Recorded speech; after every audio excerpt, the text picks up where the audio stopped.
Hello friends, welcome to Secret of Samaiyal. இன்னைக்கு நாம பார்க்க போறது ஒரு சூப்பரான green peas cutlet அப்புறம் டிக்கி ரெண்டும் எப்படி செய்யலாம் அப்படின்னு பார்க்க போறோம். செம டேஸ்டியான இந்த ஸ்நாக் வந்துட்டு ரொம்ப நல்லா இருக்கும் ஒரு ஈவினிங் டைம்ல சாப்பிடுறதுக்கு. இப்போ பச்சை பட்டாணியோட சீசன், இந்த டைம்ல நிறைய பச்சை பட்டாணி கொஞ்சம் விலை கம்மியா கிடைக்கும். கண்டிப்பா இந்த டைம்ல இதை ட்ரை பண்ணி பாருங்க.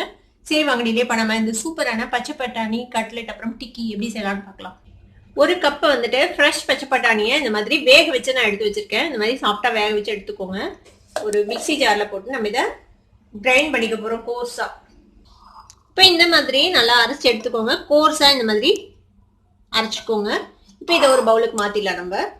இது கூட நான் வந்துட்டு ஒரே ஒரு உருளைக்கிழங்கு, நல்லா பெரிய உருளைக்கிழங்கு வேக வச்சு இந்த மாதிரி மேஷ் பண்ணி வச்சிருக்கேன். அதையும் இதில் சேர்த்திக்கலாம். இது வந்துட்டு ஒரு பைண்டிங்காக வேண்டி நம்ம சேர்த்துறோம். ஏன்னா வெறும் பச்சை பட்டாணி வந்துட்டு பைண்ட் ஆகாது. அதனால கூடவே கொஞ்சமா வெங்காயம் இந்த மாதிரி எவ்வளவு ஃபைனா முடியுமோ அவ்வளவு ஃபைனா சாப் பண்ணிக்கோங்க. இது வந்துட்டு நான் சாப்பர்ல சாப் பண்ணேன். சாப்பரோட லிங்க் வேணும்னா உங்களுக்கு டிஸ்கிரிப்ஷன்ல இருக்குது, செக் பண்ணிக்கோங்க. வெங்காயத்தை இதுல சேர்த்திக்கலாம். ஒரு சின்ன வெங்காயம் இந்த மாதிரி சாப் பண்ணிருக்கேன் ஃபைனா.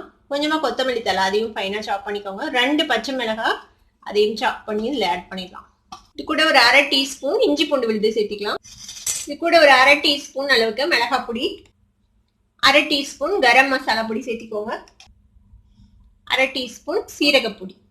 இது கூட ஒரு டேபிள் ஸ்பூன் அளவுக்கு கடலை மாவு சேர்த்துறேன். நான் ஒரு டேபிள் ஸ்பூன் நிறைய சேர்த்துறேன். நல்லா ஹீப்டு டேபிள் ஸ்பூன். இதுக்கு தேவையான அளவுக்கு உப்பு சேர்த்திக்கலாம். இது எல்லாத்தையும் நம்ம நல்லா மேஷ் பண்ணிக்க போறோம்.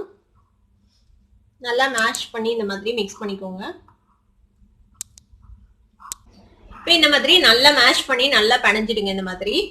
இப்போ இதை வந்துட்டு நீங்க 2 விதமா செய்யலாம். கட்லெட் மாதிரி இதை வந்துட்டு உருட்டி பிளாட் பண்ணி நீங்க மைதால டிப் பண்ணி, மைதா மாவு ஸ்லரியில டிப் பண்ணி க்ரம் கோட் பண்ணி நீங்க பொரிக்கலாம். இல்ல இப்படியே டிக்கி மாதிரி நீங்க வந்துட்டு தட்டி நீங்க ஷாலோ ஃப்ரை பண்ணி எடுக்கலாம். உங்களுக்கு எப்படி பிரியமோ அந்த மாதிரி நீங்க செஞ்சுக்கலாம்.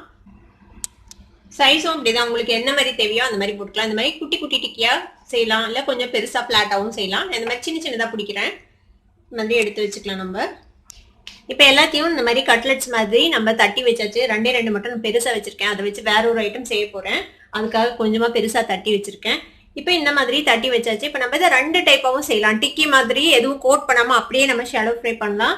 இன்னும் கொஞ்சத்தை நம்ம வந்துட்டு கட்லெட் மாதிரி செய்யலாம். கட்லெட் மாதிரி செய்யறதுக்கு வந்துட்டு என்ன செய்யணும்னா, இந்த மாதிரி இருக்குல்ல, இதை வந்துட்டு மைதா மாவு தண்ணி விட்டு கரைச்சி வச்சிருக்கேன். இந்த மாதிரி ஒரு தின்னான கன்சிஸ்டன்சில கரைச்சி வச்சிருக்கேன். இந்த மாதிரி இதில் பரட்டிக்கோங்க. பரட்டிட்டு பிரெட் க்ரம்ஸ்ல நம்ம கோட் பண்ணிடலாம். சம்டைம்ஸ் வந்து டிக்கி மாதிரி போட்டிங்கன்னா எண்ணெயில பிரிஞ்சு போற மாதிரி இருக்கும். அந்த மாதிரி ஆகுது அப்படின்னா இந்த மாதிரி நீங்க மைதால கோட் பண்ணி க்ரம்ப்ல பரட்டி போட்டீங்கன்னா கண்டிப்பா பிரிஞ்சு போகாது. இப்போ இந்த மாதிரி நம்ம கொஞ்சம் ரெடி பண்ணி வச்சுக்கலாம். இந்த மாதிரியும் கட்லெட் மாதிரி பாதி இதை வந்துட்டு க்ரம் கோட் பண்ணியாச்சு, பாதி நான் அப்படியே வச்சிருக்கேன் டிக்கி மாதிரி போட. இப்போ நம்ம இதை வந்துட்டு ஷாலோ ஃப்ரை பண்ணி எடுத்துக்கலாம். இப்போ ஒரு பேன்ல ஷாலோ ஃப்ரை பண்ற அளவுக்கு எண்ணெய் விட்டு வச்சிருக்கேன். இப்போ நம்ம டிக்கி மாதிரி ரெடி பண்ணி வச்சுக்கோம்ல, இதை வந்துட்டு ஃபர்ஸ்ட் நம்ம ஃப்ரை பண்ணி எடுத்துக்கலாம்.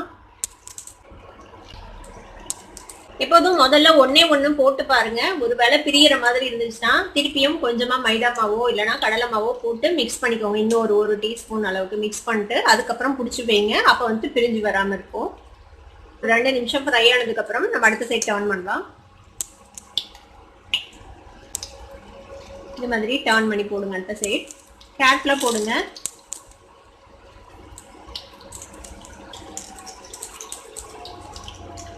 இன்னொரு சைடும் நல்லா கோல்டன் கலர் ஆகட்டும். 2 சைடும் திருப்பி போட்டு நல்லா கோல்டன் கலர் ஆகிற மாதிரி ஃப்ரை பண்ணி எடுத்துக்கலாம்.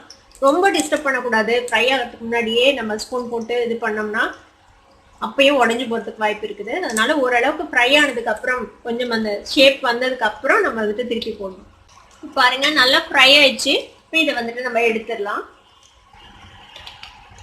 மாதிரி ஒரு டிஷ்யூ பேப்பர்ல வச்சுடுங்க. எல்லாத்தையும் ஃப்ரை பண்ணி எடுத்தாச்சு. இப்போ இதே மாதிரி நம்ம அந்த கட்லெட் மாதிரி ரெடி பண்ணோம்ல, அதையும் போட்டு எடுத்துடலாம். அதுக்கு இன்னும் கொஞ்சம் எண்ணெய் விட்டுறேன். நான் க்ரம்ப் கோட் பண்ணி வச்சிருக்கோம்ல, அதையும் வந்துட்டு இந்த எண்ணெயில பிளேஸ் பண்ணிடலாம்.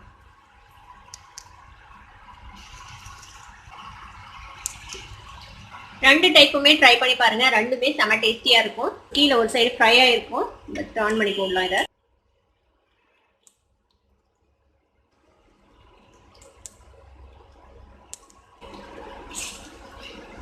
பாருங்க, அழகான கோல்டன் கலர் வந்திருக்கு. அதே மாதிரி கீழ்ப்பகுதியும் நல்லா ஃப்ரை ஆகட்டும்னா நம்ம எடுத்துடலாம். இப்போ அடுத்த சைடும் பாருங்க நல்லா கோல்டன் கலர் வந்துச்சு.